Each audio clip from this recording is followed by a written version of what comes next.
Już dzisiaj oficjalnie startuje Puchar Świata 2024-25.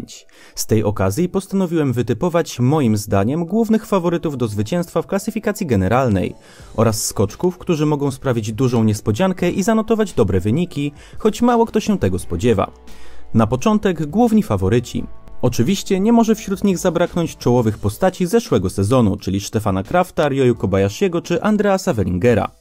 Przede wszystkim dwóch pierwszych skoczków od wielu lat prezentuje wysoką i stabilną formę, więc zawsze trzeba brać ich pod uwagę w walce o kryształową kulę.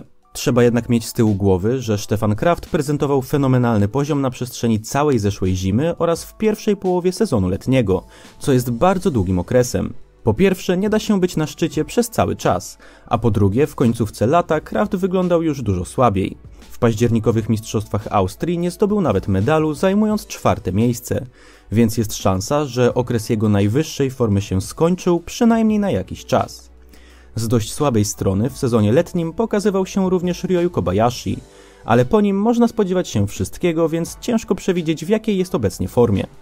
Andreas Wellinger, częściej od wymienionej dwójki, miewa problemy ze stabilizacją na najwyższym poziomie, więc jego szanse oceniam odrobinę niżej, choć akurat on prezentował się bardzo dobrze pod koniec lata, więc kto wie, czy nie sprawi nam wszystkim niespodzianki. Jeśli chodzi o skoczków, którzy w zeszłym Pucharze Świata sklasyfikowani byli nieco niżej, to największe szanse na kryształową kulę dałbym Mariusowi Lindvikowi. 8. zawodnik zeszłej zimy zanotował fantastyczne lato, podczas którego był właściwie niepokonany. Wystartował w zaledwie 3 konkursach i wygrał każdy z nich, kończąc letni cykl na 3. miejscu. Jego technika i pewność siebie były imponujące i jeżeli wciąż utrzymuje taką dyspozycję, to kto wie, czy nie będzie on wręcz głównym faworytem do zdobycia Pucharu Świata. W każdym razie wymienionej do tej pory 4 z Lindvikiem na czele dałbym zdecydowanie największe szanse w tym sezonie. Kolejni faworyci będą już oceniani przeze mnie znacznie niżej. Do grona mniejszych faworytów można jednak zaliczyć moim zdaniem choćby Andrzeja Niszka.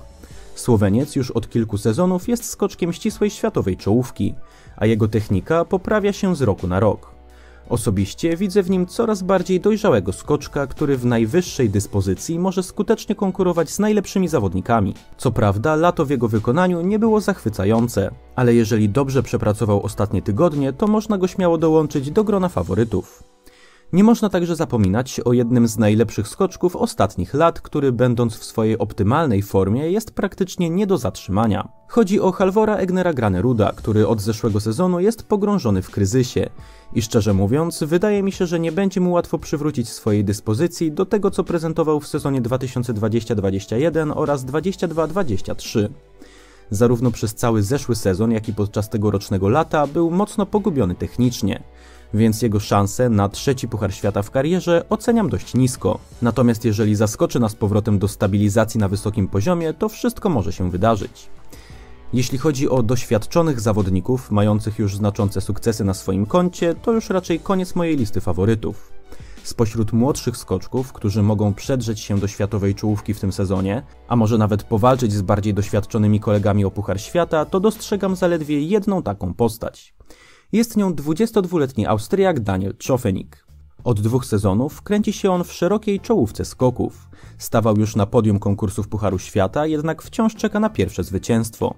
Z roku na rok widać u niego wyraźny progres. Natomiast latem pokazał, że potrafi już włączyć się do walki o zwycięstwa, triumfując podczas zawodów w Hinzenbach. W pojedynczych seriach nokautował wręcz swoich rywali, a pod względem technicznym pojedyncze próby wyglądały w jego wykonaniu wręcz perfekcyjnie. Jeżeli zimą będzie prezentował się podobnie, to ma szansę włączyć się do walki o kryształową kulę. Podsumowując, procentowe szanse dla poszczególnych zawodników na wygranie Pucharu Świata oceniam następująco.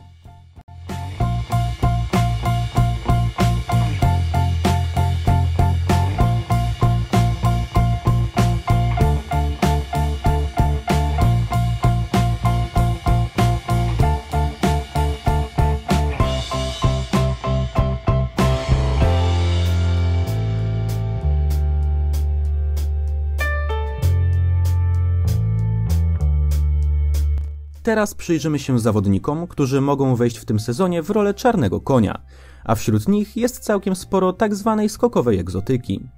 Jako pierwszy na myśl przychodzi mi młody Francuz Valentin Faubert. Podczas letniego Grand Prix dwukrotnie stanął na podium. Prezentował się bardzo solidnie, a przecież mówiło się o nim jako o bardzo dużym talencie już od kilku lat. Uważam, że stać go w tym sezonie na regularne punktowanie, a przy odrobinie szczęścia może nawet na pojedyncze miejsca w czołowej 10 konkursów. Dla francuskich skoków byłby to duży przełom, ponieważ ostatnim skoczkiem z tego kraju notującym takie wyniki był Vincent de Compsevua, a od zakończenia przez niego kariery minęło już 7 lat. Kolejnym czarnym koniem sezonu może zostać Estończyk Arti Aigro. On również zanotował świetne lato, zajął dwukrotnie drugie miejsce w Wiśle i prezentował się bardzo stabilnie. Podobnie jak wymieniony przed chwilą Francuz, Estończyk także jest od dawna postrzegany jako duży talent, który ma dużą szansę rozwinąć w tym sezonie skrzydła. Znacznie starszy od wymienionej dwójki jest kolejny kandydat na czarnego konia. Jest nim reprezentant Włoch Alex Insam. 26-latek zaliczył poprzedniej zimy swój życiowy sezon, natomiast latem prezentował się świetnie, stając na podium poszczególnych konkursów. Do samego końca walczył z Pawłem Wąskiem o triumf w końcowej klasyfikacji. Myślę, że zeszły sezon mógł być jedynie przystawką przed tym, co Włoch zaprezentuje w aktualnym Pucharze Świata. Najmłodszym skoczkiem spośród wymienionych w dzisiejszym filmie, w którym dostrzegam ogromny potencjał, jest Amerykanin Tate France. 19-latek zadomowił się w Pucharze Świata w zeszłym sezonie i od samego początku prezentował się bardzo solidnie, punktując w wielu konkursach. W pojedynczych seriach treningowych potrafił nawet wygrać i zajmować miejsca w ścisłej czołówce. Podczas letniego Grand Prix w Wiśle stanął na najniższym stopniu podium. Jak widać, po Amerykaninie można się spodziewać naprawdę dobrych wyników tej zimy. Osobiście nie zdziwiłbym się, gdyby stał się zdecydowanym liderem swojej kadry i regularnie punktował, nawet w okolicach czołowej 10 konkursów. Na koniec pozostawiłem skoczka, którego również nie można zignorować, choćby ze względu na fakt, że zwyciężył w całym cyklu letniego Grand Prix. Chodzi oczywiście o Pawła Wąska. 25-letni Polak odniósł latem swoje 2 pierwsze zwycięstwa w konkursach najwyższej rangi, a dzięki dobrej, stabilnej formie sięgnął po triumf w klasyfikacji łącznej. Zrobił również wyraźny postęp w porównaniu z resztą polskiej kadry i nie da się wykluczyć, że jeśli utrzyma wysoką formę, to również zimą będzie liderem reprezentacji Polski. A to już samo w sobie byłoby dużym zaskoczeniem. Myślę, że przy odrobinie szczęścia Wąsek ma szansę, aby regularnie wskakiwać nawet do czołowej 10 Pucharu Świata i przedzierać się stopniowo do ścisłej czołówki. Jednak czy rzeczywiście tak będzie, przekonamy się już niedługo.